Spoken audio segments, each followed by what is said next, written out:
In our introductory video, we discussed how the role that's assigned to the user dictates what they see on their Role Center homepage, as well as what they see in their top-down navigation.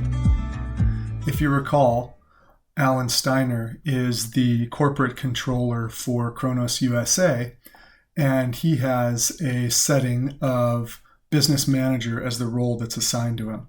So he has components to his Role Center homepage that go into sales, purchasing, human resources, and so forth based on that role. However, if we switch to another user that's more warehouse-oriented, you'll see how that changes. Now I have logged in as a user who is David So. He is our inventory. He's in charge of shipping and receiving. And if I look at the role that has been assigned to David So, it is shipping and receiving. So what that means is on the Role Center homepage, I have a completely different menu structure that is more catered to a warehouse worker that only deals with sales orders, inventory, and possibly inbound receipts on purchase orders. So from a sales and purchasing perspective, this user has navigation to sales orders and sales return orders, which are at the root of our RMA process. And from a reference or supporting data perspective, they also have access to the item master, customer master, locations, and so forth. If I look down at the activity queues and the related information, everything shifts down here to where I'm now seeing document counts for transactions that specifically relate to a warehouse worker. I can see very quickly that I have 2 released sales orders that are due to ship on or before today. So this is telling David exactly what he needs to do in order to fulfill his job. So if I click on that, I can see I have 2 orders here with shipment dates that need to go out today. In addition to this personalization that happens from a Role Center standpoint, each user has the ability to personalize their experience not only on the Role Center homepage, but other pages as well.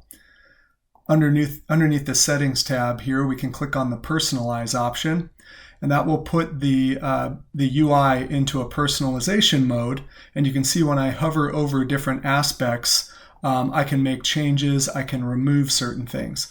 So if David So never sends emails out to anybody, David can go ahead and choose to hide certain aspects of the experience so that he doesn't have a cluttered workspace and only the things that matter to him are at the top of mind. So once those modifications are made, David can click Done, and now his Role Center homepage will be modified just for him. In addition to modifying the sales order homepage, David can also choose to modify specific transaction pages as well. So if David is looking at all open sales orders, and he needs to review the sales order lines before a pick or before a shipment transaction, he's going to get the default columns that are associated with his shipping and receiving role. And if you look at these line items, we have 1 item shipping here, but there's also a quantity to assemble to order column here.